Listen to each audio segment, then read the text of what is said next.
ನಮಸ್ಕಾರ ಸ್ನೇಹಿತರೆ, job centre YouTube ಚಾನಲ್ಗೆ ಸ್ವಾಗತ. ಸ್ನೇಹಿತರೆ, ಇದೇ ಮೊದಲನೇ ಬಾರಿ ನಮ್ಮ ವಿಡಿಯೋ ನೋಡ್ತಿದ್ರೆ ಪ್ಲೀಸ್ ಸಬ್ಸ್ಕ್ರೈಬ್ ಮಾಡಿ ಮತ್ತು ನಿಮ್ಮ ಸ್ನೇಹಿತರಿಗೂ ಶೇರ್ ಮಾಡಿ. ಸ್ನೇಹಿತರೆ, ರಾಜ್ಯದಲ್ಲಿ 26 ಅಗ್ನಿಶಾಮಕ ಅಧಿಕಾರಿ ಹುದ್ದೆಗಳು ಖಾಲಿ ಇವೆ ಅಂತ ಈ ಒಂದು ಪ್ರಜಾವಾಣಿ ನ್ಯೂಸಲ್ಲಿ ಬಂದಿದೆ.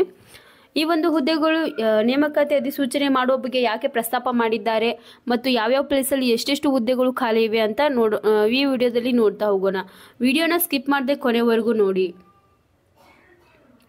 ಜಿಲ್ಲಾ ಅಗ್ನಿಶಾಮಕ ಅಧಿಕಾರಿಯು ಅಗ್ನಿಶಾಮಕ ಅಧಿಕಾರಿ ಏನಿರ್ತಾರಲ್ಲ, ಜಿಲ್ಲೆಯ ಎಲ್ಲ ಅಗ್ನಿಶಾಮಕ ಠಾಣೆಗಳ ಉಸ್ತುವಾರಿ ಆಗಿರುತ್ತಾರೆ. ಮತ್ತು ಈ ಒಂದು ಹುದ್ದೆಗೆ ಯಾಕೆ ಅಧಿಸೂಚನೆ ಮಾಡಲಾಗಿದೆ ಅಂದರೆ, ಅವಘಡ ಸಂಭವಿಸದಂತೆ ಮುಂಜಾಗೃತ ವಹಿಸುವಿಕೆ ಅವರದ್ದೇ ಹೊಣೆಯಾಗಿರುತ್ತೆ. ಹಾಗೂ ಅಧಿಕಾರಿಗಳು ನೌಕರರ ಕೊರತೆಯಿಂದ ಅಗ್ನಿಶಾಮಕ ಮತ್ತು ತುರ್ತು ಸೇವೆಗಳ ಇಲಾಖೆಯ ಕಾರ್ಯನಿರ್ವಹಣೆ ಸವಾಲಾಗಿ ಪರಿಣಮಿಸಿದೆ. ತುಂಬ ಇತ್ತೀಚೆಗೆ ಅಗ್ನಿಶಾಮಕದಿಂದ ಅಂದರೆ ಅಗ್ನಿಯಿಂದ ಅವಘಡ ಸಂಭವಿಸುವುದರಿಂದ ಈ ಒಂದು ಹುದ್ದೆಗೆ ನೇಮಕಾತಿ ಅಧಿಸೂಚನೆ ಬಿಡುಗಡೆ ಮಾಡಲಾಗಿದೆ. ಮತ್ತು ಜಿಲ್ಲಾ ಅಗ್ನಿಶಾಮಕ ಅಧಿಕಾರಿ ಹುದ್ದೆ ಭರ್ತಿ ಮಾಡುವಂತೆ ಕೋರಿ ಅಗ್ನಿಶಾಮಕ ಮತ್ತು ತುರ್ತು ಸೇವೆಗಳ ಇಲಾಖೆಯ ಮಹಾನಿರ್ದೇಶಕರಾದ ಕಮಲ್ ಪಂತ್ ರವರು ಇದೇ ವರ್ಷ ಅಕ್ಟೋಬರ್ನಲ್ಲಿ ಅಂದರೆ ಇವರು ಒಂದು ಪತ್ರ ಬರೆದಿದ್ದಾರೆ.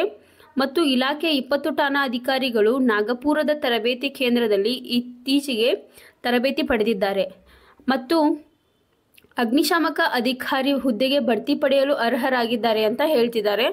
ಆದರೆ ಈ ಬಗ್ಗೆ ಯಾವುದೇ ರೀತಿ ಕ್ರಮ ಕೈಗೊಂಡಿಲ್ಲ ಅಂತ ಇವರು ಅಗ್ನಿಶಾಮಕ ಇಲಾಖೆಯ ಅಧಿಕಾರಿಯೊಬ್ಬರು ಪ್ರಜಾವಾಣಿಗೆ ತಿಳಿಸಿದ್ದಾರೆ.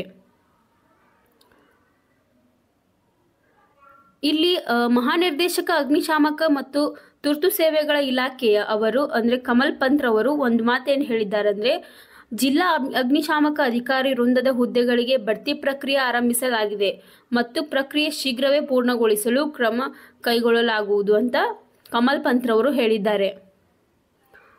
ಎಲ್ಲೆಲ್ಲಿ ಹುದ್ದೆಗಳು ಖಾಲಿ ಇವೆ ನೋಡುವುದಾದರೆ ಧಾರವಾಡ, ಹುಬ್ಬಳ್ಳಿ, ಅಮರಗೋಳ್, ಗದಗ್, ಕಾರವಾರ, ಯಾದಗಿರಿ, ಕೊಪ್ಪಳ, ಚಿಕ್ಕಮಗಳೂರು, ಕೋಲಾರ, ಶಿವಮೊಗ್ಗ, ಚಾಮರಾಜನಗರ, ಕೊಡಗು, ಕಲಬುರಗಿ, ಮೈಸೂರಿನ ಸರಸ್ವತಿಪುರಂ, ಬನ್ನಿಮಂಟಪಂ, ಬೆಂಗಳೂರು, ದಕ್ಷಿಣ ವೈಟ್ಫೀಲ್ಡ್ ಅಕಾಡೆಮಿ, ಯಶವಂತಪುರ, ಜಕ್ಕೂರ್, ಯಲಹಂಕದ ದೇವನಹಳ್ಳಿ ಸಹಿತ ವಿವಿಧೆಡೆ ಹುದ್ದೆಗಳು ಖಾಲಿ ಇವೆ.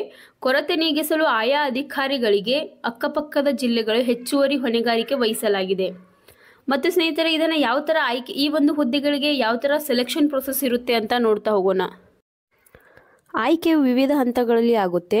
ಅಂದರೆ ಒಬ್ಬ ಅಧಿಕಾರಿಯು ಕರ್ತವ್ಯಗಳನ್ನು ನಿಭಾಯಿಸಲು ಅರ್ಹರಾಗಿದ್ದಾರೆ ಇಲ್ಲವೋ, ಅಂದರೆ ದೈಹಿಕವಾಗಿ ಸಮರ್ಥರಾಗಿದ್ದಾರೋ ಇಲ್ಲವೋ ಅಂತ ನಡೆಸ್ತಾರೆ. ಫಸ್ಟ್ ಬಂದ್ಬಿಟ್ಟು ಸಹಿಷ್ಣುತೆ ಪರೀಕ್ಷೆ ಅಂದರೆ ಫಿಸಿಕಲ್ ಟೆಸ್ಟ್. ಈ ಅಭ್ಯರ್ಥಿಯು ದೈಹಿಕ ಸಾಮರ್ಥ್ಯಗಳನ್ನು ಪರೀಕ್ಷಿಸುವ ಪರೀಕ್ಷೆಗಳನ್ನು ಸಹ ಒಳಗೊಂಡಿರುತ್ತದೆ. ಮತ್ತು ಸೆಕೆಂಡ್ ಬಂದ್ಬಿಟ್ಟು ತಾಂತ್ರಿಕ ಕೌಶಲ್ಯ ಅಂದರೆ ಸ್ಕಿಲ್ ಟೆಸ್ಟ್.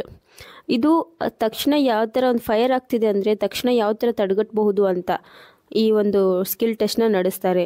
ಕರ್ತವ್ಯಗಳನ್ನು ಪೂರೈಸಲು ಅಭ್ಯರ್ಥಿಯು ಸಾಕಷ್ಟು ತಾಂತ್ರಿಕ ಜ್ಞಾನವನ್ನು ಹೊಂದಿದ್ದಾನೆ ಎಂದು ಖಚಿತಪಡಿಸಲು ಈ ಪರೀಕ್ಷೆಗಳನ್ನು ಒಳಗೊಂಡಿರುತ್ತದೆ. ಮತ್ತು ಥರ್ಡ್ ಒನ್ ಬಂದ್ಬಿಟ್ಟು ಲಿಖಿತ ಪರೀಕ್ಷೆ.